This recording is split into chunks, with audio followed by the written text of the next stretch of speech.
మంత్రపాఠः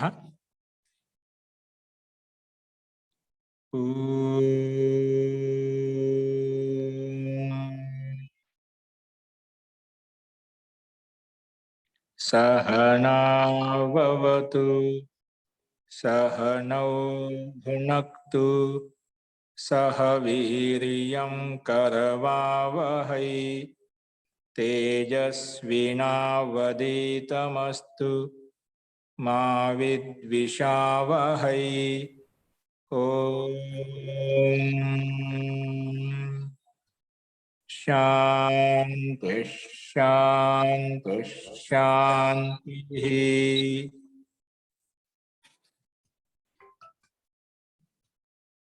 सर्वेभ्यो नमः। अंदरिकी नमस्कारम अंडी। మనము ఇత్ సంజ్ఞా ప్రకారం చెప్పుకుంటున్నాము. అందులో మొట్టమొదటి సూత్రము ఉపదేశే అజనునాసిక ఇత్ అనే సూత్రం చెప్పుకున్నాం. ఉపదేశం అంటే అష్టాధ్యాయి, ధాతుపాఠము, ఉనాది, లింగానుశాసనం, గణపాఠం. ఈ 5 ఉపదేశాలు మహర్షి పాణిని రచించినటువంటి గ్రంథాలను ఉపదేశాలు అంటాం. అందులో ఏదైనా కూడా అన్నాసిక అచ్చు ఏదైతే ఉందో దానికి ఇత్ సంజ్ఞని పేరు పెట్టుకుంటాము. అదేవిధంగా హలంత్యం అనే సూత్రం చేత అదే ఉపదేశంలో నుంచి అంతిమ హల్లు వర్ణం ఏదైతే ఉందో అంతిమ హల్లు వర్ణానికి ఇత్ సంజ్ఞని పేరు పెట్టుకుంటాము. అంతిమ హల్లు వర్ణానికి ఇత్ సంజ్ఞని పేరు పెట్టుకుంటాము. అదేవిధంగా హలంత్యం తర్వాత సూత్రం ఏంటండి? నా విభక్తు. విభక్తిలో ఉన్నటువంటి సవర్గం కానీ సకారం కానీ మకారం కానీ ఉంటే వాటికి కూడా ఇత్ సంజ్ఞని పేరు పెట్టుకుంటాం. కానీ దానికి విభక్తి సంజ్ఞని పేరు పెట్టి ఉంటుంది ఖచ్చితంగా. నా విభక్తౌ తుస్. విభక్తిలో ఉన్నటువంటి తు అంటే తవర్గము, సకారం, మకారం ఉంటే దానికి కూడా ఇత్ సంజ్ఞని పేరు పెట్టుకుంటాం. తర్వాత ఆదిరి ఇంటుడవహ. ఆది ఈ టుడవహ. ధాతునకు ఆదిలో ఉన్నటువంటి ఈ గాని టూ గాని డూ గాని ఉంటే ఆదిలో ఉండాలి. అటువంటి వాటికి కూడా ఇత్ సంజ్ఞని పేరు వస్తుంది అని ఇంతవరకు చెప్పుకున్నాము. ఇప్పుడు అదే క్రమంలోనే ఆచార్య ఒక అనుమానం. నా విభక్తౌ తస్మాహ ఈ సూత్రానికి విభక్తిలో ఉన్నటువంటి తవర్గానికి, సకారానికి, మకారానికి నా భవతి అని ఉంది కదా. ఇత్ సంజ్ఞ నా భవతి ఉంది. తో మీరు ఏం చెప్పాలనుకుంటున్నారు ఇక్కడ? అవుతుంది, ఇత్ సంజ్ఞ అవుతుందని చెప్పారు మీరు, అందుకని డౌట్ తీర్చుకోవటానికి అడిగాను. ఇప్పుడు చెప్పానా? ఇప్పుడు అన్నారు. విభక్తిలో ఉన్నటువంటి తవర్గము, సకాలం, మక ఇత్ సంజ్ఞ కాదు. ఓకే అండి, ఇత్ సంజ్ఞ కాదండి, నిషేధిస్తుంది. ఓకే, క్రమంలో అది చెప్పినట్టున్నాను అప్లోడ్. ఇత్ సంజ్ఞ కాదు, అదే అనుకున్నాను. ఆది ఇంటుడవాతుడి ఆదిలో ఉన్న ఈ టూ డూలకు కూడా ఇక్కడ ఇత్ సంజ్ఞ అవుతుంది. అక్కడ నిషేధించింది. ఇక్కడ ధాతును కాదు ఈ టూ డూ ఉంటే కన్నా ఈ గాని టూ గాని డూ ఉంటే ఇవి వర్గాల యొక్క అక్షరాలు కాదు, కేవలం ఇవే వర్ణాలు తీసుకో. ఈ టూ డూ మాత్రం ఉంటేనే అప్పుడు ఇత్ సంజ్ఞ పేరు పెట్టుకుంటామని చెప్పి మనం చెప్పుకున్నామండి. దానికి ఎగ్జాంపుల్స్ ఇచ్చారు ఇక్కడ. మిన్నః, దృష్టః, క్షుణ్ణః, ఇద్దః, వేపతుశ్చ, స్వయతుః, పక్త్రిమం, ఉప్త్రిమం, కృత్రిమం. ఇవన్నీ మనం చెప్పుకున్నామండి, ఇంతకుముందు చూసాము. మళ్ళీ ఇక్కడ పరిశిష్టంలో ఉన్నట్టున్నాయి. ఒకసారి పరిశిష్టం చూడండి. పరిశిష్టంలో ఉన్నాయి, పరిశిష్టంలో ఉన్నాయి అని చూడండి.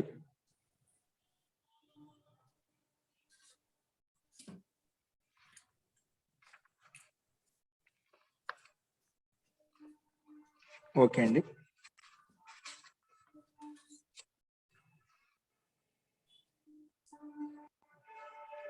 ఇక్కడ మనం ఇక్కడ శుద్ధి ఇచ్చాక చూద్దామండి. ఒకసారి పరిశిష్టం పెట్టినన్న లలిత, పరిశిష్టం తీసుకొచ్చాను.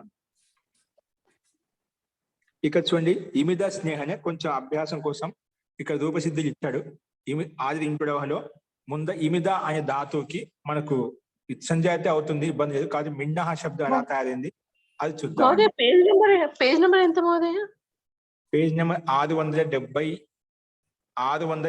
అండి, అంతిమంలో 686. ఓకే, చూసుకోండి. మిన్నహ శబ్దం అంటే స్నిగ్ధ హువా హువా అంటే స్నిగ్ధంగా, అంటే కోమలంగా స్నిగ్ధంగా ఉంటామండి. దాన్ని స్నిగ్ధం అంటే మిన్నహ అంటే స్నిగ్ధ. ఇమిద స్నేహనే, స్నేహన అర్థంలో ఉంది, స్నిగ్ధత అర్థంలో కూడా ఉంది. స్నిగ్ధ హువా హువా అంటే స్నిగ్ధమైన అనే అర్థం తీసుకుంటాము. సో ఇమిద స్నేహనే ధాతువు ఏంటిది? ఇమిద స్నేహనే ధాతువు చేత మనకి మిన్నహ శబ్దం తయారవుతుంది. ముందుగా ధాతుని పేరు పెట్టింది ఎవరు? భూవాదయో ధాతవః అనే సూత్రం వచ్చేసి ముందు ఇమిదాకి ధాతు సంధ్య పేరు పెట్టేసింది. మనం చెప్పిన ఇదే ప్రకారంలో ముందు భూ ఆది ఏషాం ధాతునాం తస్య భూవాది అని చెప్పి చెప్పుకున్నామట. అంటే భూవాది గణంలో ఏదో గణంలో ఉంది కాబట్టి దీనికి ధాతు సంధ్య పేరు పెట్టాం. మొత్తానికి ధాతు అధికారంలో ఉంది కాబట్టి, ధాతువుకి అంతర్గతంలో ఉంది కాబట్టి. సో ధాతు సంధ్య పేరు పెట్టిన తర్వాత వెంటనే ఆది ఇంటుడవః, ఆది ఇంటుడవ అనే సూత్రం వస్తుంది. ఉపదేశే ఆది ఈ టు డు ఇది ఏతేషాం ఇత్ సంధ్యా భవతి. ఇది ఉపదేశంలో ఉన్న ధాతువు కాబట్టి, ధాతుపాఠంలో ఉన్న ధాతువు కాబట్టి ఆదిలో ఉన్న ఈకి మన ప్రకృతి సూత్రం వచ్చి స్టార్టింగ్ లోనే ఇత్ సంధ్య అని పేరు పెట్టింది. ఇత్ సంధ్య పేరు పెట్టగానే ఏమవుతుంది? ఇంకోటి ముందు ఇత్తని పెట్టిన తర్వాత ఉపదేశే అజనునాశికితోటి ఇమిదా, దాలో ఉండే ఆకారం ఉంది కదా, దాలో ఉండే ఆకారానికి ఇత్తని పేరు పెట్టుకున్నాం. అప్పుడు ఏమవుతుంది? ఇత్తని పేరు పెట్టగా తస్యలోప అదృశ్యలోప చేస్తుంది. అంటే ఎవరికైతే ఇత్తని పేరు పెట్టామో వాటికి లోపం చేస్తుంది. అంటే ఇకారం వెళ్ళిపోతుంది, ఆకారం వెళ్ళిపోతుంది. అప్పుడు ఏం మిగులుతుంది? మిద్ మాత్రం మిగులుతుంది. ఏం మిగులుతుంది? మిద్ మిగులుతుంది అన్నమాట. ఏం మిగులుతుంది? మిద్ మిగులుతుంది. అర్థమైంది ఇంతవరకు? అనుబంధ లోపం చేసుకుంటే తస్యలోప అదృశ్యలోప చేస్తే మిద్ మిగిలింది. ఇప్పుడు ఈ స్థితిలో మళ్ళీ ధాతు కాబట్టి ధాతో ఇదం అధికార సూత్రం, ధాతోహో ఇదం అధికార సూత్రం. ఇక్కడ మిద్ ధాతు ఏంటి? ఎకానికి ఇది చేయబడ్డామట. ఇది చేశాం కాబట్టి ధాతు అధికారానికి వెళ్ళిపోయి మనం ధాతు అధికారానికి వచ్చాం. ధాతు అధికారంలో ఉంది ధాతు ఇదం అధికార సూత్రం. అస్మిన్ అధికార కిం భవతి? ఈ తహక్తః. ఏంటండి? ఈ తహక్తః. చూడు, ఇక్కడ మనము యకారానికి ఇతర సంధ్యాన్ని పేరు పెట్టుకుని లోపం చేయడం ఏం లాభం వచ్చిందండి? ఈ తహక్తః. ఏంటండి? ఈ తహక్తః. ఏ ధాతువులైతే యకారానికి ఇత్తు చేశావో అటువంటి ధాతువులకు పక్కన వర్తమాన కాలంలో తా ప్రత్యయం తీసుకొస్తాను అని చెప్పింది. ఏం చెప్పిందండి? ఏ ధాతువులైతే యకారానికి ఇత్తు చేశావో అటువంటి ధాతువులకు పక్కలో నేను వర్తమాన కాలం చెప్పడం తా ప్రత్యయం తీసుకొస్తాను. సో ప్రయోజనం సిద్ధించిందా? ఇందుకోసమే ఎక్కడైతే ఈ చేసామో అక్కడ మాత్రం వస్తున్నాం, ఇతి చేసామో అక్కడ మాత్రం వస్తున్నాం. ఈ తహ తహ సూత్రంలో స్పష్టంగా ఉంది. ఎక్కడైతే ఈ యకారానికి ఇతి చేసామని ఈత్ అంటామంట. ఎక్కడైతే యకారానికి ఇతి చేసామని ఈత్ అంటాం. అందుకే ఈ తహ క్తహ. యకారానికి ఇతి చేసాం ఎక్కడైతే దాన్ని ఈ తహ క్తహ ప్రకారంగా క్తా ప్రత్యయం వచ్చింది. ఎక్కడ వచ్చింది? మిద్ ధాతుకి పక్కన వచ్చింది అన్నమాట. ఓకేనా? సో అందుకే మిద్ క్త. ఓకేనా? మిద్ క్త. తో ప్రయోజనం వచ్చింది కదా. ఇత్ సంధి పెట్టుకుని లాభం వచ్చింది. ఈ తహ అని సూత్రం వచ్చి ధాతుకు పక్క తా ప్రత్యయం వచ్చింది. ఏ కాలంలో? వర్తమాన కాలం చెప్పడం కోసం. అందుకే మిద్ క్త. తో తాకి అనుబంధ లోపం చేస్తాం. ఎలా చేస్తాం? లషక్వ తద్దితే. ప్రత్యయానికి ఆదిలో ఉండేటువంటి లా గాని కు గాని కవర్గం కానీ ఉంటే వాటికి కవర్గం ఉంది కాబట్టి ఇత్ సంధి పేరు పెట్టుకుంటామట. ఇత్ సంధి పెట్టుకుంటే తస్య లోప ఆదర్శ లోపం చేసేసాము. అప్పుడు ఏం మిగులుతుంది? తా మిగిలింది. మిద్ తా. ఇప్పుడు తా ప్రత్యయం ఏంటి? తింగ్ సిత్ భిన్నమైంది. తింగ్ కాదు, సిత్ కాదు. అంటే ఈ ప్రత్యయంలో షకారానికి ఇత్తి చేయలేదు, కకారానికి చేసాం కానీ షకారానికి చేయలేదు. కానీ తింగ్ సిత్ భిన్నమైంది. తింగ్ కాదు, సిత్ కాదు. అందుకే తింగ్ సిత్ భిన్నా ప్రత్యయాః ఆర్ధధాతుకం శేషః అనే సూత్రం ప్రకారంగా వీటికి తా ప్రత్యయం ఆర్ధధాతుకం పేరు అండి. ఏం పేరు? ఆర్ధధాతుకం పేరు.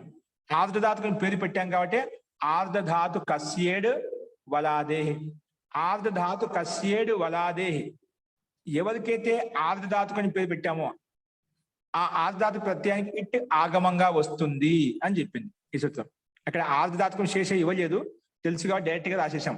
తా ప్రత్యయం తింగ్ కాదు, షిత్ కాదు కాబట్టి ఆర్ధధాతుకం శేష అనే సూత్రం ప్రకారంగా తా ప్రత్యయానికి ఆర్ధధాతుకం అని పేరు పెట్టుకుంటాం. ఆ తా ప్రత్యయానికి ఆర్ధధాతుకం అని పేరు పెట్టుకున్నాం కాబట్టి ఆర్ధధాతుక సేడు వలాదేహి అనే సూత్రం వచ్చేసి చెప్పింది. ఆర్ధధాతుక ప్రత్యయానికి ఏంటండి? ఆర్ధధాతుక ప్రత్యయానికి ఇట్ ఆగమం వస్తుంది. ఏమొస్తుంది?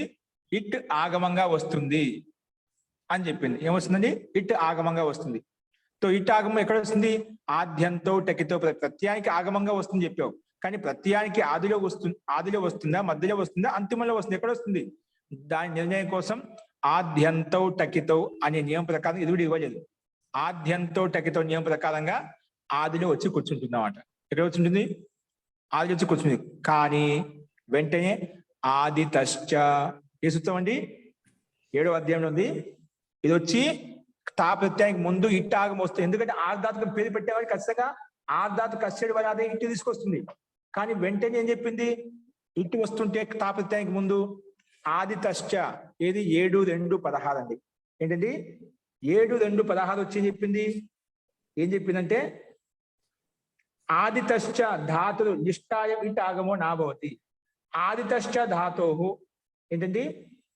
ఆకారానికి ఇత్ సంజక హై జినక ఐష ధాతువుంకో భీ. అంటే ఆది తశ్చ అంటే ఏ ధాతువులో అయితే ఆకారానికి ఇత్తి చేసాం చూడండి. యకారానికి ఇత్తి చేయడం ఎలా వచ్చింది? యాకి ఇత్తి చేయడం ఎలా వచ్చిందండి మనకు? ఈతః క్తః అనే సూత్రం చేత క్తా ప్రత్యయం వచ్చింది. అదొక ప్రయోజనం. దాలో ఉండే ఆకారం కూడా ఎత్తి చేసాం మనము. దాలో ఉండే ఆకారానికి ఎత్తి చేసాం కదా, దానివల్ల ఏం లాభం వచ్చింది? దానివల్ల లాభం వచ్చింది ఆది తశ్చ. ఏ ధాతువులో అయితే ఆకారానికి ఇత్తి చేశావో అటువంటి ఆకారానికి ఇత్తి చేసే ధాతువులకు పక్కన నిష్ఠ తా ప్రత్యయం ఉంటేనా? ఏ ప్రత్యయం అండి? తా ప్రత్యయం వచ్చింది కదా వర్తమాన కాలం చెప్పాను. తక్కువ నిష్ఠ ప్రకారం తా ప్రత్యయం వచ్చింది కదా. ఆ తా నిష్ఠా ప్రత్యయానికి ఏమొచ్చింది? నిషేధం అవుతుంది. ఏ ధాతువులో అయితే దీర్ఘ ఆకారానికి ఇత్తి చేశామో అటువంటి ధాతువులకు పక్కన తా ప్రత్యయం ఏదైతే ఉందో ఆ తా ప్రత్యయానికి ఇట్టు ఏదైతే వచ్చిందో ఆ ఇట్టు కాదు, ఇట్టు నిషేధించబడుతుంది అని చెప్పిందన్నమాట. ఏం చెప్పామండి? దీర్ఘ ఆకారం కలిగినటువంటి ఏ ధాతువుకి అయితే దీర్ఘ ఆకారం లోపం చేసామో అటువంటి ధాతువులకు పక్కన నిష్ఠా తా ప్రత్యయం ఉంటేనా ఆ తా ప్రత్యయం ఇట్ ఆగమం రాదు అని చెప్పి. ఇట్ ఆగమం రాదు. ఎందుకు చెప్పాల్సి వచ్చింది సూత్రము? ఆర్ధ ధాతు కస్యేడు వలాదే అనే సూత్రం వచ్చేసి ఇది ఆర్ధ ధాతుకు ప్రత్యయం అండి. వలాది ప్రత్యయం ఉంది కాబట్టి నేను తా ప్రత్యయం ఇట్ ఆగమం చేస్తాను అని చెప్పి ఇట్ తీసుకొస్తుంటే ఇది వచ్చి చెప్పింది లేదండి. ఈ ధాతువులో ఇమిదా దాలో ఉండే ఆకారానికి ఇత్తి చేశాం. అటువంటి ఏ ధాతువులు అయితే దీర్ఘ ఆకారానికి ఇత్తి చేశామో అటువంటి ధాతువులకు పక్కన తా ప్రత్యయం ఉంటే గిన ఆ తా ప్రత్యయం ఇట్ ఆగమం వస్తుంటే గిన ఆ ఇట్ ఆగమం రాదు అని చెప్పి నిషేధించింది. ఆది తశ్చ అర్థమైందా? ఆది తశ్చ ధాతు నిష్ఠాయం ఇట్ ఆగమో నాభవతి. ఆకారం ఇత్తి కలిగిన ధాతువుకు పక్కన నిష్ఠ ఇట్ ఉంటేనా దానికి ఇట్ ఆగమం రాదు అని చెప్పి నిషేధించిందండి. అందుకే ఇట్ ఆగమం రాలేదు. ఆర్ధధాతు కస్యుడు వలాదేహితోటి ప్రాప్తమైంది, దాని లక్షణాలు కనిపించాయి కాబట్టి. కానీ ఇది వచ్చి కరెక్టే, వలాది ఆర్ధాతుకమే, ఇట్ ఆగమం అవుతుంది. కానీ ఇక్కడ మటుకు ఎక్కడైతే మిగిలిన ధాతులు చేసుకో దీర్ఘ ఆకారం కలిగిన ధాతువుకు పక్కన మాత్రము నిష్ఠా తకారానికి ఇట్ ఆగమం రాదు అని నిషేధించింది, స్పష్టంగా నిషేధించింది. ఓకే, చూడండి నెక్స్ట్ చూడండి. మాది ఏం జరిగింది? నిషేధించగానే మిద్ తా అలాగే ఉండిపోయాయి. ఇప్పుడు మళ్ళీ వెంటనే వచ్చింది రథాభ్యాం నిష్ఠతో నహ పూర్వస్య చ దహ. సూత్రం స్పష్టంగా ఉంచండి. రథాభ్యాం పంచమి భక్తి నిష్ఠాత ఇది కూడా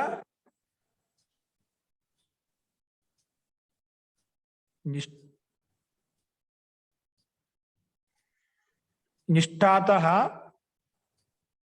ఇది పంచమి భక్తి అండి. నిష్ఠాత షష్ఠి విభక్తి, దాని స్థానం పని చేసుకుంటాం. ఓకే, రథాభ్యాం పంచమి ద్వివచనం నిష్ఠాత పంచమి ఏకవచనం షష్ఠి ఏకవచనము నహ ఇది కూడా ప్రథమ విభక్తి ఏకవచనము పూర్వస్య షష్ఠి చ అవ్యపదము దహ ప్రథమ విభక్తి ఏకవచనం అన్నమాట. ఓకే, సో ఇదేమంటుంది చూడండి.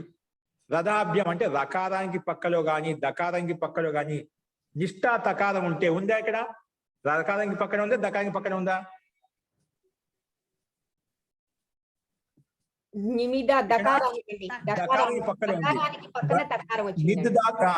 రథాభ్యాం రెండు ఆప్షన్ ఇచ్చాడు. రాకి పక్కలో కానీ దాకి పక్కలో కానీ ఏ ఉండాలి? నిష్ఠ నిష్ఠాత నిష్ఠాలో ఉండే తా ప్రత్యయానికి ఏమవుతుందంట? నిష్ఠా తా ప్రత్యయానికి నహ నకారం వస్తుంది. ఏమొస్తుందంట? తాకి నిష్ఠాత నహ అంటే ఆ తకారానికి నహ వస్తుంది, తకార స్థానం నకారం వస్తుంది. ప్లస్ ఏం చెప్పింది? పూర్వస్య చ దహ, పూర్వంలో ఉండే దకారానికి వస్తుంది కూడా నహ వస్తున్నాడు. రెండు పనులు చేసిందన్నమాట. కేవలము నిష్ఠా తకారానికే నకారం చేయలేదు, పూర్వస్య చ దహ, పూర్వంలో ఉండే దకారానికి కూడా నకారం చేసిందన్నమాట. పూర్వస్య చ, పూర్వంలో ఉండే దాకి కూడా దా స్థానం, దావు షష్ఠీ విభక్తిని మర్చిపోయినా. దహ స్థానే నకార భవతి, నా ప్రథమ ఇది అది అవుతుంది. కాబట్టి ఇప్పుడు అర్థమైందా? రకారానికి పక్కలో గాని దకారానికి పక్కలో గాని నిష్ఠా తకారం ఉంటే ఆ నిష్ఠా తకారానికి ఏమొస్తుంది? నహ నకారం వస్తుంది. ఇంకేమొస్తుంది? పూర్వస్య చ దా, ఒకవేళ పూర్వంలో దకారం ఉంటే దానికి కూడా నకారం వస్తుంది. ఇక్కడ పూర్వంలో దకారం ఉంది కాబట్టి నకారం వచ్చేసింది. అందుకే మిన్ నా, మిన్ నా ఏమవుతుంది? మిన్ నా, మిన్న అయిపోయింది. మిన్ నా మిన్న. అర్థమైందా? దా హలంత కాబట్టి హలంత స్థానం హలంత నకారం వస్తుంది. తా పూర్తిగా ఉంది కాబట్టి ఆ నా పూర్తిగా వస్తుంది. అందుకే మిన్న అయిపోయింది. మిత్ నా మిన్ నా మిన్న. ఓకేనా? ఇప్పుడు మిన్న అంటే తా ప్రత్యయం ఉంది లాస్ట్ లో. తాను నా వచ్చినప్పుడు కూడా అది తానే, అది కృత్ ప్రత్యయం అనమాట. సో కృత్ ప్రత్యయం కాబట్టి కృత్ తద్దిత సమాసాశ్చ ప్రకారంగా దీనికి ప్రాతిపదిక సంజ్ఞ వస్తుంది. మిన్నాకి ప్రాతిపదిక సంజ్ఞ ఉంది కాబట్టి ప్రాతిపదిక అధికారానికి కొంచెం మనం సు తెచ్చుకుంటాము. ఆ సుకి విసర్గం చేసుకుంటేనా మిన్నహ అనే రూపం తయారవుతుంది. ఓకేనండి? సో ఇక్కడ మనము మన ప్రకృతి సూత్రం ఏంటి? ప్రకృతి సూత్రంలో ఆది ఇంటడవ వచ్చేసి ఇత్తని పెట్టింది, ఉపదేశ అజనాస్కృతి ప్రకారం ఇత్తని పెట్టాం. రెండు ఇత్ సంధి యొక్క ప్రయోజనాలు ఇక్కడ మనకు కనిపించాయి. ముందుగా ఈ యకారం ఇత్ సంధి యొక్క ప్రయోజనం కలిగింది. ఈ తహతుడికి తా ప్రత్యయం వచ్చింది భూతకాలంలో, అంటే భూతకాల ప్రత్యయం కానీ అయినప్పుడు వర్తమాన కాలంలో చెప్పినమాట.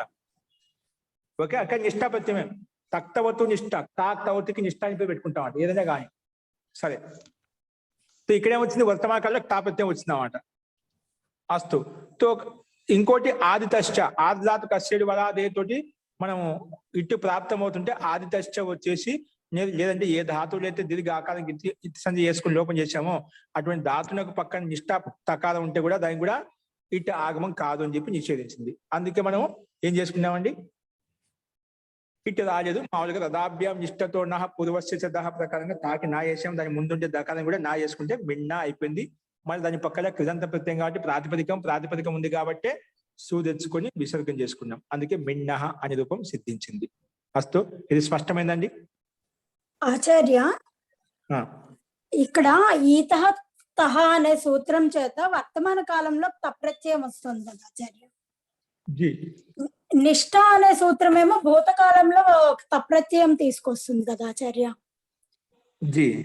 మరి ఈ రూపము ఏ వర్తమాన కాలంలో వచ్చిందా భూతకాలంలో వచ్చిందా అనేది ఎలా తెలుస్తుంది ఆచార్య మనకి? 3-2-180, 3-2-187 అండి. ఒక్క నిమిషం,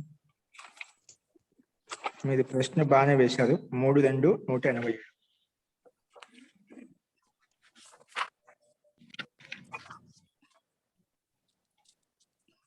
ఈతో ధాతు వర్తమానే కాలే తా ప్రత్యయ భవతి. సర్వధాతుభ్యో భూతే నిష్ఠా విహిత సా వర్తమానే నా ప్రాప్నోతి అతో అయం ఆరభ్యతే యోగ. అన్ని తా ప్రత్యయాలు ఎక్కడైతే ఉన్నాయో అవన్నీ కూడా భూతకాలంలో వచ్చాయి. కానీ భూతకాలంలో ఉంటే ఈ సూత్రం చెప్పడానికి అవసరమే ఉందండి.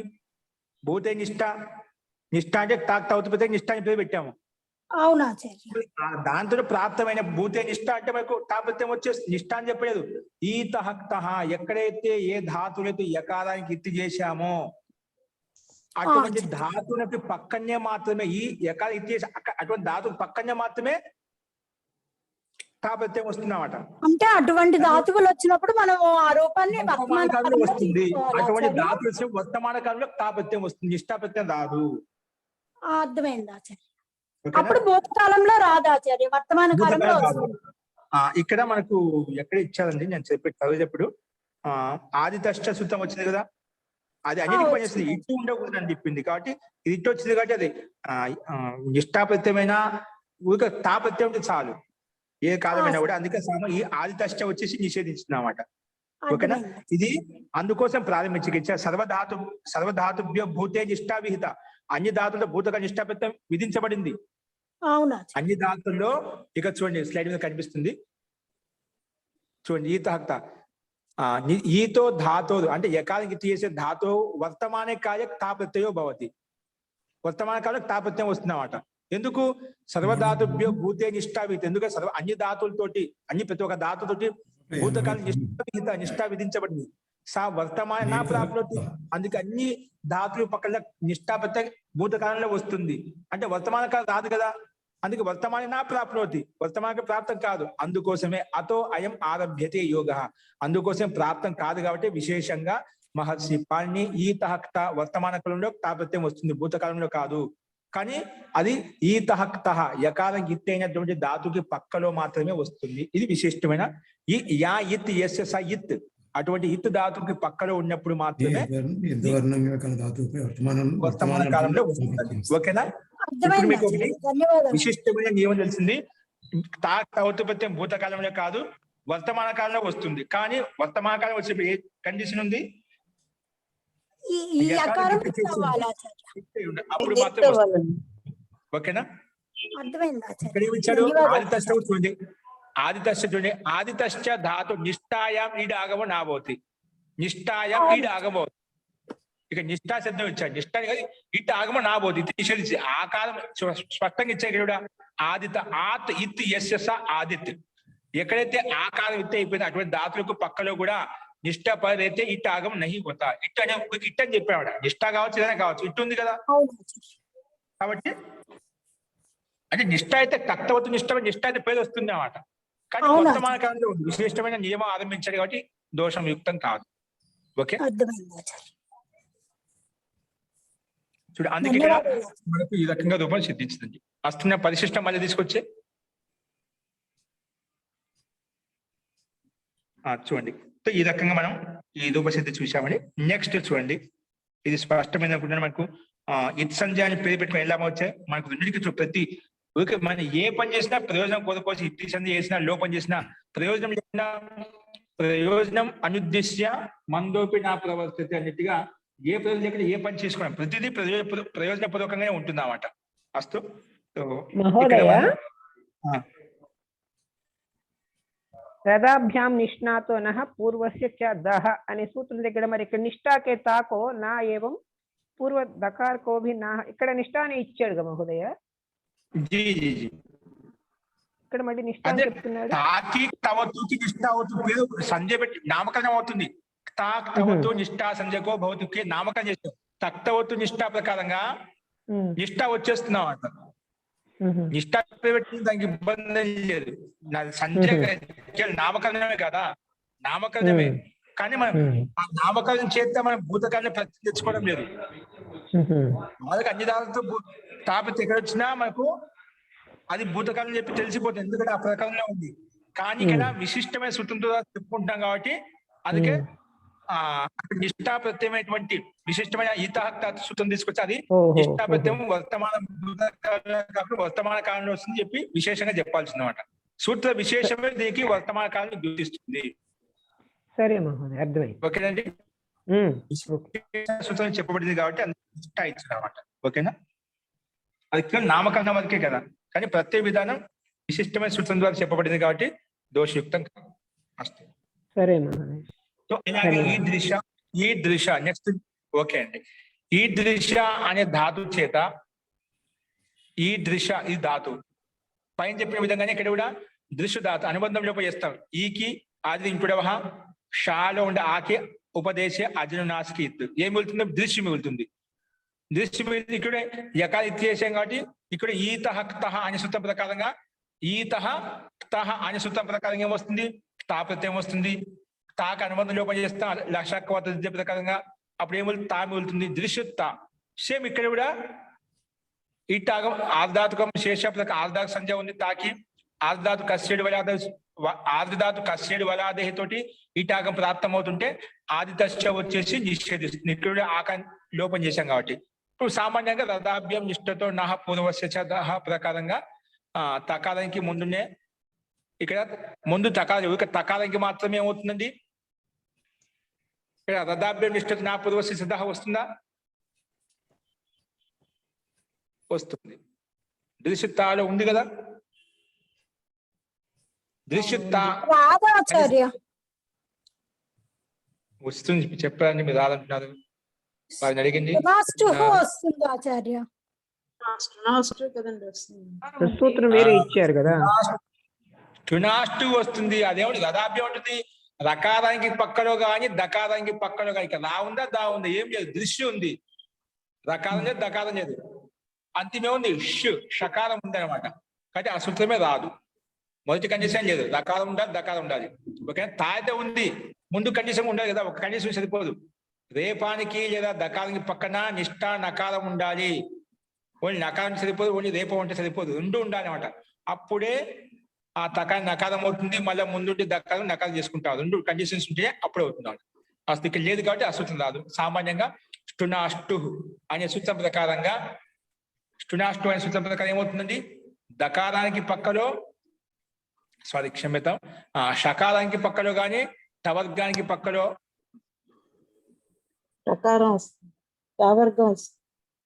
షకారానికి పక్కలో ఎప్పుడు టవర్గం వచ్చినా ఏమవుతుంది, టవర్గం వచ్చినా టవర్గం టవర్గంగా మారిపోతుంది.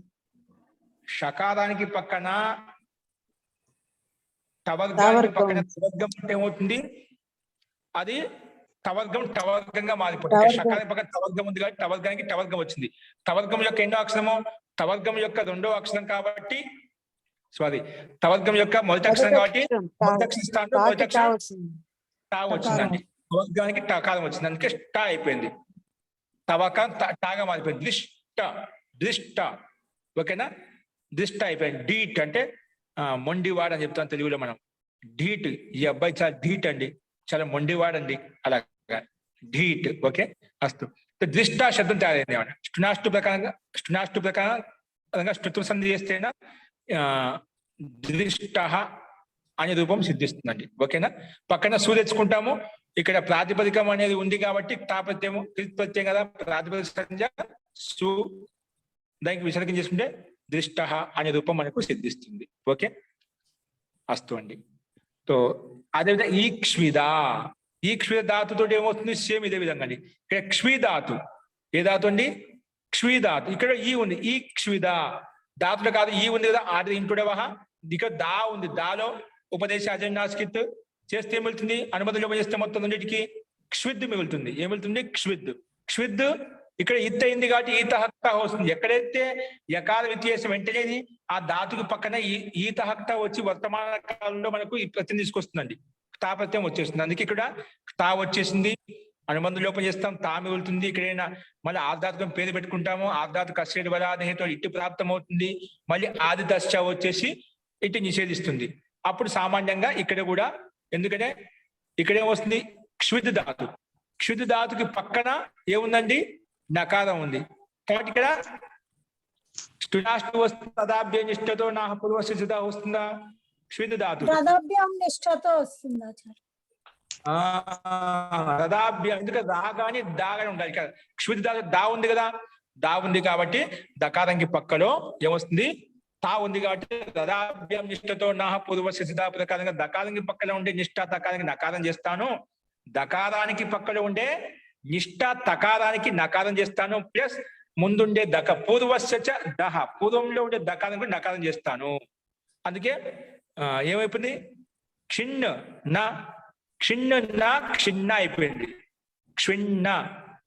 కాకపోతే ఇక్కడ క్షిన్న మన నాకే అనా ఎలా అయిపోయిందండి, క్షిన్నాలో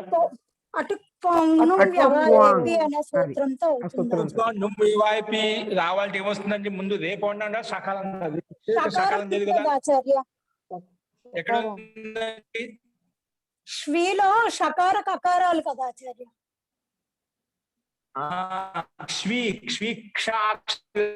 అది క్ష అనేదండి షకారము కకారం కలిస్తే క్ష అయిపోయిందండి. షకారము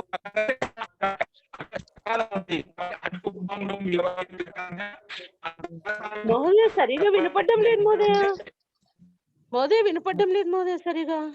ఇప్పుడు ఏం వస్తుందా అండి, మోదయ ఇప్పుడు వినిపిస్తుంది కానీ అది ఆ. సూత్రం చెప్పాలి మోదయ క్షి స్వి అవి అవి వినపడలేదు మోదయ అప్పుడు. ఇక్కడ ఇవ్వలేండి. క్ష అంటే 2 అక్షరాలు కలిస్తేనే క్ష అయిపోతుందండి. ఏంటి ఇక్కడ రాస్తుంది చూడండి. మనకు ఇక్కడ ఈ క్షాలు ఎన్ని అక్షరాలు ఉన్నాయి? కకారము ప్లస్ షకారము కలిస్తే క్ష అయిపోయింది. ఓకే అండి, కనిపిస్తుందండి. కా ప్లస్ ప్లస్ షా కలిపితే క్ష అంటాం. అర్థమైందా? కుప్లో కకారం ఉందండి. సంయుక్తాక్షరం అన్నమాట. కా క్ష కలిస్తేనే క్ష అంటాం అన్నమాట. కాబట్టి ఈ సకారంకి పక్కలో ఉంది మనకు ఇక్కడ ఏంటి? క్షి ధాతు కదా. ఏ ధాతు అండి? క్షి. ఇప్పుడు చెప్పాం కదా, క్షాలే ఉన్నాయి, సా ఉంది మనకు. ఓకే, కాబట్టి ఇక్కడ మనకు ధాతు ఏంటి? సార్ అట్కుప్ అంటే కు వర్గంలో కకారం కూడా ఉంది కదండి. నకారం వస్తుంది సార్ ఏంటండి? కవర్గంలో అట్టి ప్రత్యాయం వస్తుంది. అట్టి ప్రత్యాయంలో వకారం వస్తుందా? హయవరట్. హయవరట్ అంటే ఆ ఈ ఊళ్ళో ఉండే ఆ నుంచి మొదలుకొని హయవరట్ లో టా వరకు అనమాట అండి. హయవట్ టా ఉంది, అంత ప్రత్యాహారం వస్తుంది అనమాట. అట్టి ప్రత్యాయంలో వాగుడు వచ్చేసిందా? వాగు వచ్చేసింది కాబట్టి ఇబ్బంది లేదు. అట్టి ప్రత్యాల అంతర్గతంలో అట్టి ప్రత్యాల మధ్యలో ఉన్న ఎక్కడ ఇక్కడ దాస్థానం నా వచ్చేసిందండి. ఇప్పుడు మనకు దకార స్థానంలో వస్తుంది, నా పెట్టేసుకున్నాం. అంటే ఇప్పుడు మధ్యలో వాకి వ్యవధానం ఉంది. షకారం పక్కన షాకి నాకి దాలో వచ్చిన నాకి షాకి మధ్యలో ఉంది, వా అడ్డంగా ఉంది. కానీ వా అక్షరం అనేది అట్టి ప్రత్యాహారంలో వస్తుంది కానీ దోషం లేదన్నమాట. వ్యవధానం అట్టి ప్రత్యాహారం వ్యవధానం ఉన్నప్పుడు కూడా ఆ నాకి నా అయిపోతుంది. దాని పక్కలో నా ఉంది కాబట్టి అది కూడా నాకి అనా అయిపోతుందండి. ఈ నాకి చేస్తాం, అనా చేసేస్తాం. ఓకేనా? స్పష్టమైంది ఇప్పుడు? హరి ఓం. గురుగారు ఇట్లా కూడా చెప్పుకోవచ్చు కదండి. వ్యవాయేపి అంటే మధ్యలో వ్యవధానం ఉన్నప్పటికీ క్షిప్ లో కకారం ఉంది, కు వర్గంలోది కకారం ఉంది. ఏంటండి? సకారము షకారం కన్నా ముందరే ఉంది కదండి. ఉంది, వ్యవధానం ఉంది ఇక్కడ. వచ్చింది కదండి. అదే ఉండొచ్చు కకారము షకారం పక్కనే ఉంది, వకారం ఉంది, ప్లస్ ఈకారం ఉంది. 2 అక్షరాలు వ్యవధానంగా ఉన్నాయి. వ్యవధానం ఉన్నప్పటికీ కూడా ఇబ్బంది లేదండి. నకారానికి నత్వం చేసుకోవచ్చు అని చెప్పి నత్వం చేసుకున్నాం.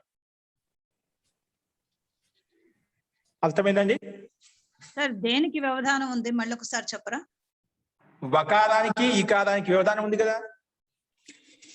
క్షుద్ధ ధాతు మన దగ్గరే ఉంది. అర్థమైందండి? వకారానికి ఈకారానికి వ్యవధానం ఏముందండి? వ్యవధానం అంటే ఇప్పుడు మనము ఒకసారి రాసి చూపిస్తాం. చూడండి స్లైడ్ మీద చూడండి. ఇక్కడ ఏం చెప్పాను? మనకు ధాతు ఏంటి? శ్విద్ ధాతు. ఏ ధాతు అండి? శ్విద్ ధాతు. ఇక చూడండి అన్నా, ఇది కదిలించొద్దు. నువ్వు కదిలిస్తుంటే నాకు పెన్ను పడటం లేదు. ఇక ధాతు ఏంటండి? క్షిద్ అన్నారు. స్విద్. ఓకేనా? ఇది ధాతు. ఓకేనా? ఇప్పుడు పక్కన తా ఉంది. ఈ దాకి టాకి నా అయిపోయింది. ఓకేనా? 2కి చేసాం, అది గుర్తు పెట్టుకోండి. మళ్ళీ క్లీన్ చేస్తున్నా. ఇక్కడ దాకి నాకి వచ్చింది, మనకు నా వచ్చేసింది. ఇప్పుడు చూడండి, ఇప్పుడు మనకి ఎలా ఉంది? కకారము కా ప్లస్ సా. ఓకే, హలంతం ఇది కూడా. ఇదేంటి? క్ష అండి. ఆ క్షలో వా ఉంది ప్లస్ ఈ ఉందండి. ఓకేనా? క్ష కాషా కలిపితే ఏమని చెప్పాను? క్షి అయిపోతుంది. క్షి ఈ వా ఉంది అనమాట. ఈ వాలోనే ఏముంది? ఈ ఉంది. ముందు వా ఉంది, పక్కన ఈ ఉంది, పక్కనే ఉంది. దాని తర్వాత దకారం ఏముందండి? దకారానికి నకారం ఉంది. నకారం ఉందండి. దాకు నా చేసాం కదా. అవును, దాకి చేసాము, నకారం ఉంది. ఓకేనా? ఆ, ప్లస్ ఉన్నా అర్థమైందా? ఇప్పుడు ఆ, షాకి రేపము రథాభ్యాం నిష్ఠతో నహ పూర్వ సారీ ఏమంటాను రసాభ్యాం నోనహ సమాన పదే ఏమని చెప్తుంది? రేపానికి లేదా సకారానికి పక్కలో నకారం ఉంటే ముందు ఆచార్య డైరెక్ట్ గా ఉండాలి. అక్కుత్వాన్నం వ్యవాయేపి సూత్రం ఆచార్య. అంటే నేను కండిషన్ చెప్తున్నాను, పైనుంచి అనుమతి వస్తుంది కదా. రేపానికి ఆ. పక్కలో కానీ సకారానికి పక్కలో నత్వం ఉండాలి, నా ఉండాలి, డైరెక్ట్ గా ఉండాలి. ఇక ఆ. రేపానికి రేపం యొక్క సకారానికి పక్కన నా ఉందా? వెంటనే లేదు, వెంటనే ఉండాలి. అంటే షాకి పక్కన వెంటనే నా లేదు. అంటే షాకి లేదు. నాకి మధ్య ఎన్ని అక్షరాలు వ్యవధానంగా ఉన్నాయి? వకారం వకారం. వ్యవధానంగా, ఈకారం వ్యవధానంగా పకారం ఉన్నాయి. ఉంటుంది. 2 అక్షరాలు వ్యవధానంగా ఉన్నాయా? ఉన్నాయి. అప్పుడు అందుకే అట్ కుప్వాం నుం వ్యవాయపి వస్తున్నమాట. ఇక్కడ వ్యవధానం ఉండే అట్టుకు ఒకవేళ షకారానికి నకారానికి పక్కలో అట్టు ప్రత్యానం అట్టు. వచ్చినా కూడా వ్యవధానం ఉన్నప్పుడు కూడా ఇబ్బంది చేయండి, నాకి నత్వం చేసుకోవచ్చు అని చెప్పింది. అందుకే ఇక్కడ వాకి ఈకి వ్యవధానం ఉన్నప్పటికీ కూడా నాకి అణ అయిపోయింది. దాని పక్కలో నిష్ఠా తకారం కూడా నా ఉంది, అది కూడా వెంటనే పక్కనే ఉంది, దాని కూడా నాకు నా చేశాం. అందుకే క్షుణ్ణ అని చెప్పి మనకు నేను ఇక్కడ గురుగారు నేను ఇక్కడ అడుగుతుంది అట్లో ఇందులో ఏముంటుంది? అట్లో అక్షరం వచ్చిందా? అట్ అంటే అట్లు అక్షరం అట్లోదా? అట్లు ప్రత్యయం ఎన్ని అక్షరాలు, అట్టు ప్రత్యయం ఏ అక్షరాలు వస్తాయండి? అట్ అట్టు అంటే ప్రత్యయం ఆయి దగ్గరించి హయవరట్టు వరకు అండి. హయవరట్టు హయవట్ల వరకు. మళ్ళీ టా వచ్చిందా? మధ్యలో ఉందా? హయవట్లో వా వచ్చింది కదా, హా యా వా వచ్చింది కదా, బాగా వచ్చింది. వచ్చిందండి. వా వచ్చింది. మళ్ళీ ఆ యుగంలో ఈ వచ్చింది, ఆ యుగంలో మొత్తం ఈ వచ్చింది. ఆ, ఇవన్నీ అట్టు ఇవి రెండు ప్రత్యాహార అంతర్గతంలో ఉన్నాయి కదా. అంటే అట్టు ప్రత్యాహారంలో ఉన్న అంతర్గతంలో వర్ణాలు ఎన్ని రావచ్చు, 1, 2, 3 ఎన్ని రావచ్చు, కానీ అందులోంచే ఉండాలి అన్నమాట. అచ్చా. అందులో ఇవి రెండు కూడా వ్యయ అంటే మధ్యలో అందులో ఉన్నాయన్నమాట. అంటే రెండింటికి వ్యవధానం ఉంది. అట్టు ప్రత్యాహారంలో ఉండేటువంటి వర్ణాలకు వ్యవధానంగా ఉన్నాయి, రాకి షకానికి నకానికి మధ్యలో షకారానికి అడ్డంగా నకారానికి ఉన్నాయన్నమాట. మధ్యలో వ్యవధానం మొట్టమొదటి కానీ పై సూత్రం చెప్తే మొట్టమొదటి కండిషన్ ముందు రేపానికి కానీ షకానికి పక్కన వెంటనే నా ఉండాలి. ఒకే నా వెంటనే దొరికే మధ్య కొన్ని అక్షరాలు ఉన్నాయంటే, కొన్ని అక్షరాలు వ్యవధానంగా ఉన్నాయి, కొన్ని అడ్డంగా ఉన్నాయి. ఎటువంటి అక్షరాలు అడ్డంగా ఉండొచ్చు, ఎటువంటి అక్షరాలు వ్యవధానంగా ఉండొచ్చు అంటే కేవలము వకారం కానీ లేదా అనే అటు ప్రత్యాహారం కానీ కవర్గం కానీ పవర్గం కానీ నుమ్ము కానీ ఆంగ్ కానీ ఉండాలి. ఇవి మాత్రం ఉండాలి. ఉంటే మిగిలిన ఏ అక్షరాలు ఉన్నా అక్కడ నాకి నత్వం కాదు. ఇది మనకు కవర్గం లేదు, పవర్గం లేదు, కానీ అట్టు ప్రత్యాహారం వర్ణాలు ఉన్నాయి కదా, అందుకే ఇబ్బంది లేదు. అందుకే నాకి నా చేసుకున్నా. స్పష్టమైందండి? స్పష్టమైందండి. ఓకే అండి. సో ఈ రకంగా అందుకే నాకు అనేది క్షుణ్ణ అలా అయిపోయింది. మనకు ఏమైపోయింది? క్షుణ్ణ అని రాస్తుంది. క్షుణ్ణ. ఓకేనా? ఇక్కడ క్షుణ్ణ వచ్చేసింది.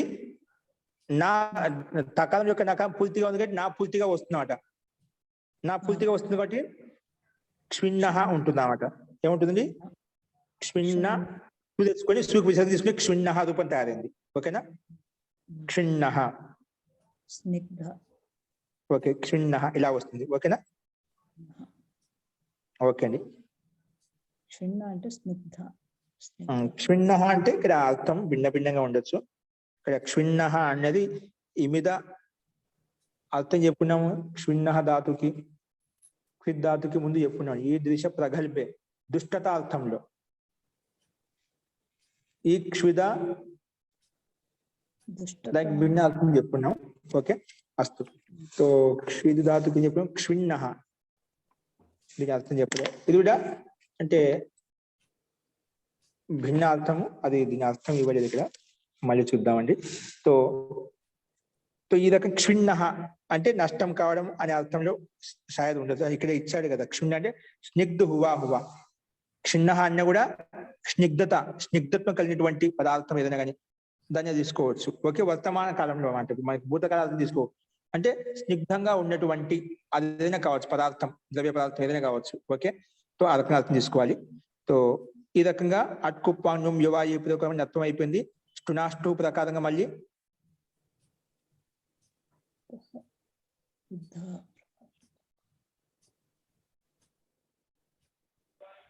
మహోదయ,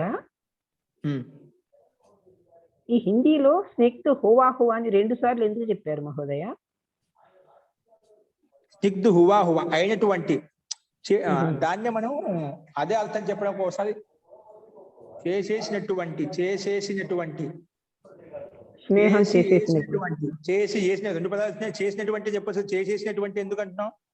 అలాగా దాన్ని ఒకసారి పదజాలం 2 సార్లు ఉపయోగిస్తాం. దాన్ని బలంగా చెప్పడం కోసం ఆ పదజాలం యొక్క శైలి ఉంటుందండి, అంతేం లేదు. సరే. ఇప్పుడు మనం చేసినటువంటి చెప్పు, చేసినటువంటి చెప్పొచ్చు. భాష యొక్క హువా హువా కాది, హువా హువా సంజో కాదు. మీరు అయిపోయింది అనుకోండి, అందుకే అయిపోయింటే భావించండి. కాది హువా హువా సంజో అంటే కాదు పని అయిపోయింటే సంజో అంటే అయిపోలేదు, అవుతుందండి ఖచ్చితంగా అయిపోయింటే నువ్వు భావించు, అంతేగా. అయిపోయింది అనుకోండి, మీరు వచ్చేయండి ఈ టైంకి వచ్చిన కాలం అయిపోయింది అనుకోండి, చేయలేదు అంటే ఆ విశ్వాసం నమ్మకం అయిపోయింది అనుకోండి, ఇంకా హువా హువా సంజో అంటే అయిపోయింటే నీ కార్యం అంతా, నువ్వు మాట ఇచ్చావు, డబ్బులు ఇచ్చేసి ఈ పని చేసి పెడతాను నేను, అదే అర్థం చెప్పినప్పుడు హువా హువా అని చెప్పి అట్లా భాష యొక్క శైలి అండి. సరే మహోదయ, అర్థమైంది. ఓకే, ఇక్కడ స్టునాస్టు ఎక్కడ ఉపయోగించదండి? స్టునాస్టు ఎక్కడ ఉపయోగించాం మనం?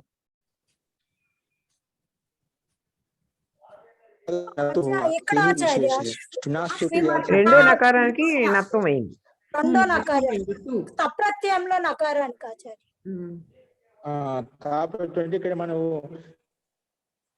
వ్యవాయి తోటి కేవలం ఏమైంది, దాని నిష్ఠా తకారం ఉంది కదా, ఆ నిష్ఠా తకారానికి నకారం ఎలా వచ్చింది? స్టునాస్టు రావంటే ఉండాలి, టవర్గం ఉండాలి. టవర్గం ఎక్కడ వచ్చింది? ఎప్పుడైతే మనము ఉంది కదా ఆచార్య,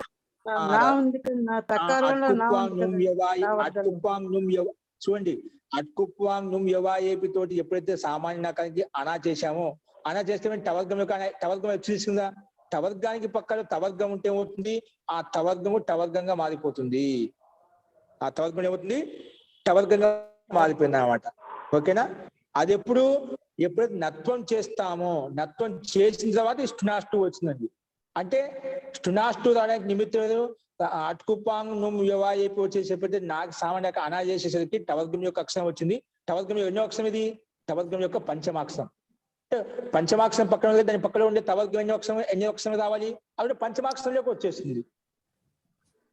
టవర్గం యొక్క ఇప్పుడు టవర్గం యొక్క మొట్టమొదటి అక్షరం ఉంటే మనం టవర్గం యొక్క మొట్టమొదటి అక్షరం టా పెట్టుకున్నాము.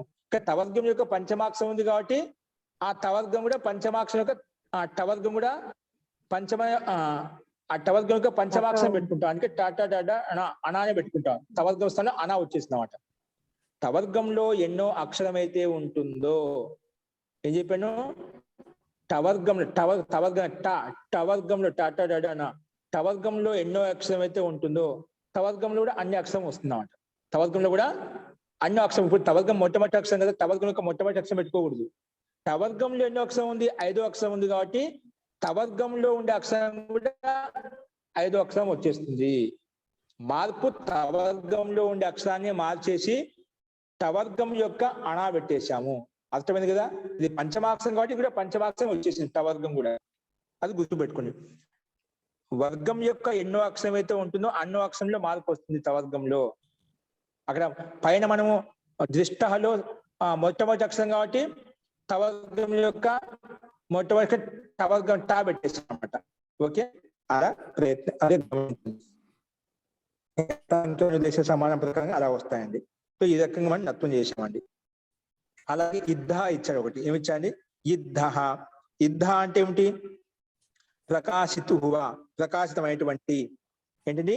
ప్రకాశితమైనటువంటి. ఇదేలా తయారైంది? ఈ ఇంది ధాతు. ఇది కూడా ఈ ధాతుకి ఉదాహరణ ఇచ్చాడు. ఈ ఇంది ధాతు ఇక్కడ కూడా ఆది ఇంటుడవహ ఉపదేశే అజనాసిక ఇత్. ఉపదేశ అజనాసిక మనం అకారంగా చేసుకున్నాను, ఈ కారంగా చేయకూడదు అనుకోవద్దు. అచ్చు అంటే అచ్చులు అన్ని వచ్చేసాయి, రస్వాలు వస్తాయి, దీర్ఘాలు వస్తాయి, అన్ని వచ్చేస్తాయి. ఇక్కడ ఇంది దీర్ఘం ఉంది కదా, దాని కూడా దేశే అజనాసిక ఇత్ ప్రకారంగా దశలోప లోప ఆది అక్షరానికి ఆది ఇంటుడవహ, అంతిమ అక్షరానికి అంతిమ అచ్చుకి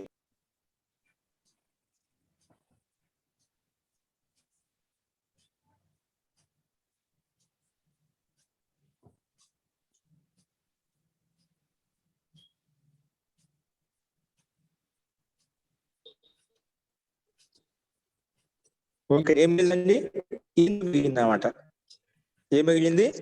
ఒకసారి స్లైడ్ పెట్టినా మళ్ళీ ఇందు మిగిలింది. ఓకే, మధ్యలో ఇప్పుడు దీనికి ఎలా తయారైంది సేమ్ ఏంటండి మధ్యలో వినిపించలేదు గురుగారు ఆ మళ్ళా ఇద్ధ శబ్దానికి అర్థము ప్రకాష్ ఈ ఇంది దీప్తో ధాతు అండి ఈ ఇంది దీప్తో ధాతు ఉమ్,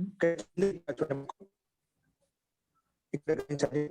ఏ ధాతు ఈ ఇంది దీప్తో ధాతు చేత అనుబంధ లోపం వేసుకుంటే దీర్ఘ ఈకారము కి ఉపదేశ అజనాసికిత్ ఆది ఈకారానికి ఆది ప్రకారం సంజయ్ పెట్టాము ఇత్తని పెట్టిన తర్వాత తస్య లోప అది లోప అయిపోతాయి. అప్పుడు ఏమిటి ఇందు మిగులుతుంది. ఏమిగులుతుంది ఇంద్ ఇందు మిగిలింది అనమాట. ఇప్పుడు ఇందు ధాతుతో ఇక్కడ ఆది యక ఇతి చేసాం కాబట్టి వెంటనే ఇక్కడ ఈత హక్త అనే సూత్రం ప్రకారం ఇక్కడ కూడా సేమ్ అదే విధంగా ఏమొస్తుంది తా ప్రత్యయం వస్తుంది. తా ప్రత్యయం వచ్చిన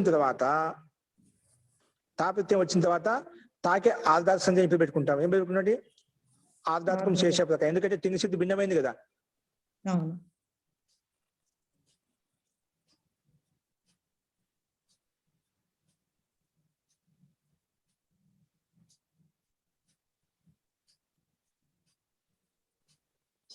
అనేది ఇట్ వస్తుంది కాబట్టి ఇట్ ఆగం వస్తుంది అన్నమాట. ఆర్ధాతు కష్టడి అదైతే ఇట్ వస్తుందా ఆర్ధధాతుకం ఉంది కానీ ఇక్కడ వల తాపత్యం వలాది వలాది ఉంది కదా. వలాది తాపత్యం పైన తానే కూడా తానే కదండి. అవునవును అందుకే ఇట్టాగం ప్రాప్తం అవుతుంది. అవును మరి ఇట్టాగం ప్రాప్తం అవుతుంటే మనం అక్కడేమో పైన ఆది టెస్ట్ నిషేధించదు. ఇక్కడ ఎందుకు నిషేధించదు? ఇక్కడ ఇట్టాగం ప్రాప్తం అవుతుందా? కాదు ఇక్కడ కూడా ఎందుకు? పైన చేశాం కదండి ఆది టెస్ట్ నిషేధించాం, ఇక్కడ నిషేధిస్తాం. అవును నిషేధిస్తాం ఇక్కడ కూడా ఆకారం లేదుగా మహోదయ. అదే అండి కాదు. ఇక్కడ అక్కడేమంటే ఆది తశ్చ ఆద్ ఇత్ ఆకార ఇత్తే ఉండాలన్నమాట. ఇక్కడ హిందీలో ఆకార ఇత్తి చేసాం, ఈ కాలం ఇత్తి చేసాం. అవునండి అందుకే రాదు ఆ సూత్రం. ఏంటండి ఆ సూత్రము రాదు. మరి ఇట్టు ఉండిపోయింది ఇప్పుడు. కానీ అనిదితాం హల ఇదేం చెప్తోంది? అనితం హల అన్నాసిక లోపం చేస్తుందన్నమాట. ఏంటి అంటే హలాది కిత్తింగిత్ ప్రత్యయం పక్కన ఉంటే ఉపదా ఇందు మిగిలిందిదా, ఇందులో ఉండే ఉపదా నా ఉంది కదా, దానికి లోపం చేస్తుంది. అనునాసిక వర్ణమే కదా, పంచమాక్షరం కదా. ఇందులో దాకి ఉపధా అంతిమ అక్షరానికి ముందు అక్షరం నా, ధాకి ముందు అక్షరం నా ఉంది కదా. ఇంద్ ఆ అనునాసిక అక్షరం అనిదితాం హల ఉపదాయ కింగితి. అయితే కిత్తింగిత్ ప్రత్యయం పక్కన ఉంటే, జలాది కిత్తింగిత్ ప్రత్యయం పక్కన ఉంటే అంగస్య ఉపదాయాః అనునాసికస్య లోపో భవతి. అంగస్య ఉపదాయాః అనిద్దం హల ఉపదాయ కింగితి ప్రత్యయం ఉపదా ఉండే అనునాసిక్కి లోపం చేస్తుందండి. ఓకేనా? అనునాసిక వర్ణం లోప్తం అయిపోయి అప్పుడు ఇద్ తా ఇద్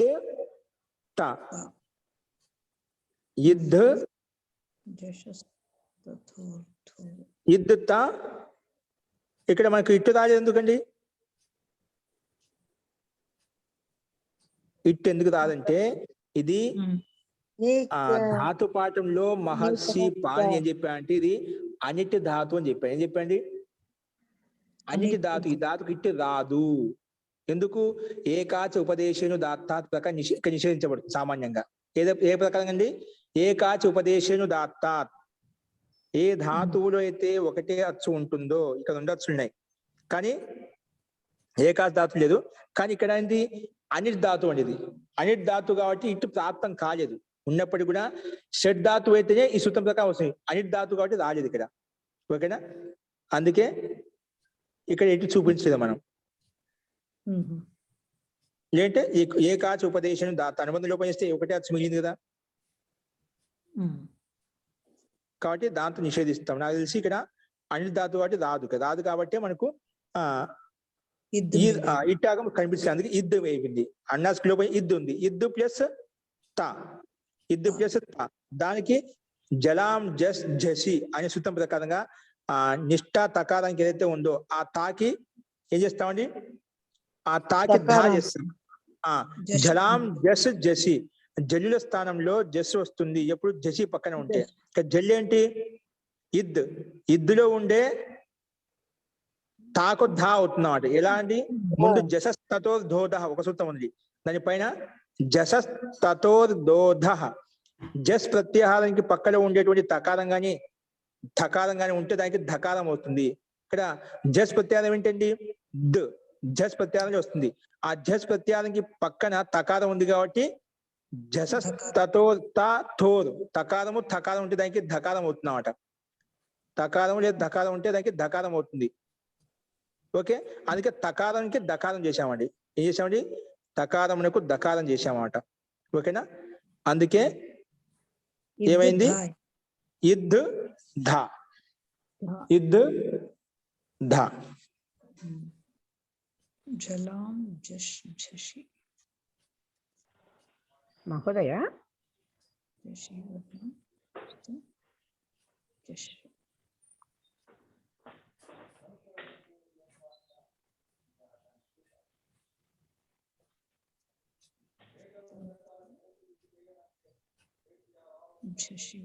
జీ చెప్పండి. ఇక్కడ మనం ఇది ఈ ఇద్దహ శబ్దం తయారు చేసినప్పుడు మనం ఇప్పుడు ఈ సిద్ధి చేసుకున్నప్పుడు ఇక మనం ఇట్టు ధాతువుని గురించి రాసుకోవాలా మహోదయ? ఏ ధాతు గురించి అండి? ఇద్దహ శబ్దము పదం తయారు చేసుకునేటప్పుడు ఇక్కడ ఇట్టు అనేది రాదు కదా, అవి కూడా సూత్రాలు రాయాలా మహోదయ? ఇట్టి ప్రాప్త పదంతో ఏకాచ ఉపదేశేను దాత్తాల ప్రకారం నిషేధిస్తామండి ఇక్కడ. ఓకేనా? సరే మహోదయ. అది నిషేధం అవుతున్నమాట. ఓకేనా? ప్రాప్తం అవుతుంది కానీ నిషేధించబడుతున్నమాట. ఎందుకంటే ఏకా ధాతు కాబట్టి ఒకటి అది ఉంది కాబట్టి ఇక్కడ అనుబంధం లోపం చేసిన తర్వాత అది నిషేధించబడుతుంది. ఓకే, అందుకే ప్రాప్తం చూపించి నిషేధించబడుతుంది చెప్తే సరిపోతుంది. ఆర్ధధాతు సంజ్ఞ తెచ్చుకుని ఆర్ధధాతు వడాదికి తెచ్చుకుని ఏకాచ ఉపదేశ అనుదాత్త అనే దాంతో మనం నిషేధం చేసుకోవాలి.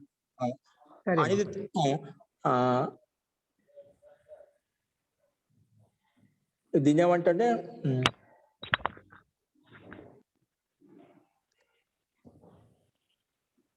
అనుదాత్తే ధాతు, సారీ అనుదాత్తే ధాతు చేత అనుదాత్తే అంటే ఉండిచ్చామట. ఏకాచ ఉపదేశేను దాత్తాత్ అనుదాత్తాత్ అంటే అనుదాత్తే ధాతు ఉంటే గిన అంటే ధాతు పాఠంలో మహర్షి పాణి ధాతు అనుదాత్తే ధాతు అని చెప్పాడు. ఏ ధాతు? ఉదాత్తేత్ ధాతు అని చెప్పాను అనుకోండి, అక్కడ ఇట్టు వస్తుందన్నమాట. ఎక్కడైతే ధాతు పాఠంలో అనుదాత్తేత్ అని చెప్పాను అనుకో ఏ ధాతుకైతే దానికి ఇటు రాదు. సరే, సామాన్యంగా ఆ ధాతు కష్టం వలాదేహి ప్రకారం ప్రాప్తం అవుతుంది. ఇది వచ్చేసి లేదండి ఇది అనుదాత్తే ధాతు ఇటు రాదు, చేసుకోవడానికి వీలు కాదు. దీనికి మహర్షి పాణి వద్దని చెప్పాడు, అని ధాతు చెప్పారు అంటే ఇటు తెచ్చుకోవడానికి వీలు లేదు అని చెప్పి నిషేధించబడుతుంది. అందుకే నిషేధం వస్తుందా ఆచార్య? ఎట్లా? అనుదాత్తం గీత ఆత్మనేపథం అనే సూత్రంతో నిషేధం అవుతుందా ఆచార్య? అనుదాత్తం గీత ఆత్మనేపథం ఆత్మనేపథం తీసుకొస్తుంది, దాన్ని నిషేధించదు. అనుదాత్తం గీత ఆత్మనేపథం ఆత్మనేపథం పేరు పెడుతుంది, ఆత్మనేపథాన్ని ప్రతి తెచ్చుకో ఉంటుంది. అర్థమైంది ఆచార్య. ఇది ఏకాచ ఉపదేశేను దాత్తాత్ అనుదాత్తాత్ ఆ సూత్రం చేసి నిషేధించబడుతుందండి. ఓకేనా? అనుదాత్తంగా ఆత్మనేపదం ఆత్మనేపదం విధానం చేస్తున్నాం అండి. ఆత్మనేపదం తెచ్చుకో పదస్వపదాలు ఆత్మనేపదాలు అన్నప్పుడు ఏం తెచ్చుకోవాలండి? అనుదాత్తే ధాతు కాబట్టి దీనికి ఆత్మనేపదం వస్తుంది అని చెప్పాను అన్నమాట. ఓకే అండి. సో ఈ రకంగా ముందు తకారానికి జసస్తతో దోధ ప్రకారంగా దకారం వస్తుంది. తర్వాత ముందుండేటువంటి ధకారానికి జలాం జస్ జసి అనే సూత్రం ప్రకారంగా ఆ జల్లుల స్థానంలో ధకార స్థానంలో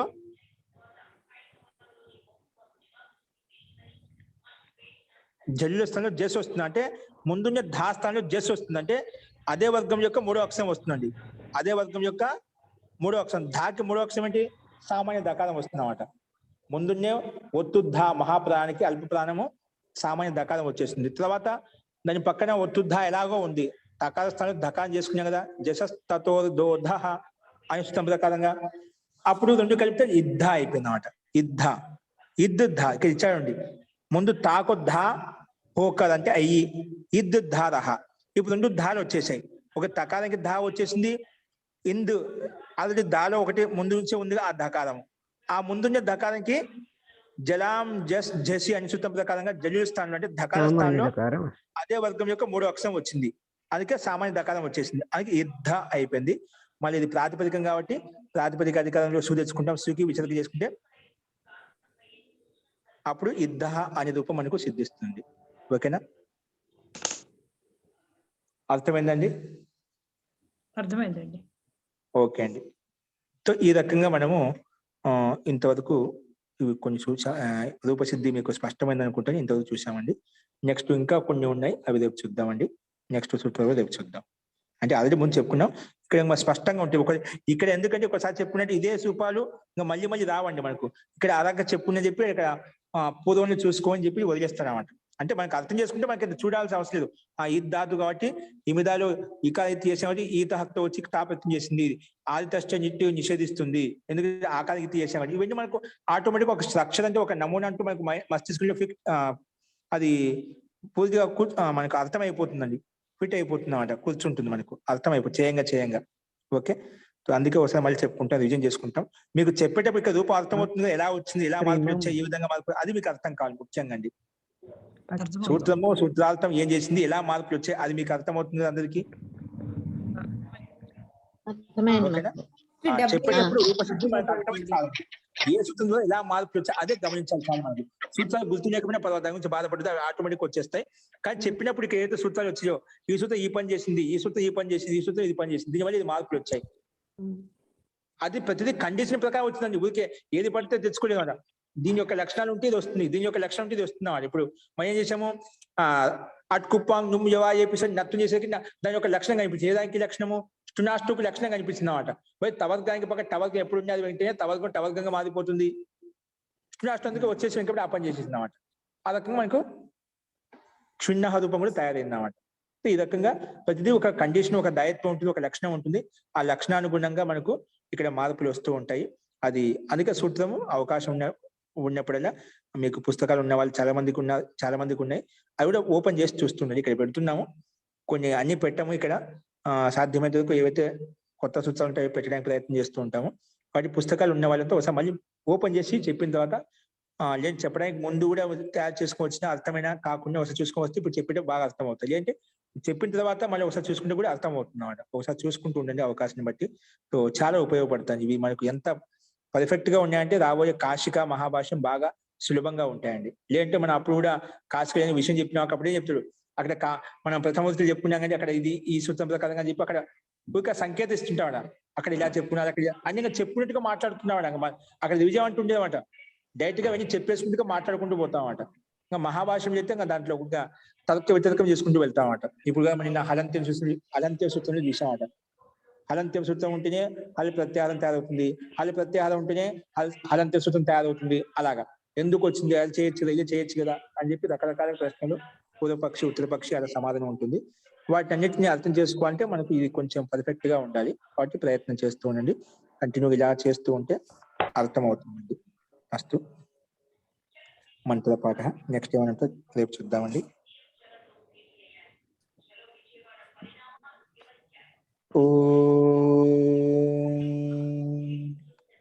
సర్వే భవంతు సుఖినః, సర్వే సంతు నిరామయాః, సర్వే భద్రాణి పశ్యంతు, మా కశ్చిద్ దుఃఖభాగ్ భవేత్. ఓం శాంతి శాంతి శాంతి. సర్వేభ్యో నమః. అందరికీ నమస్కారం అండి. ధన్యవాదాలు ఆచార్య మహోదయ. నమస్తే మహోదయ. నమస్తే మహోదయ. నమస్తే అండి.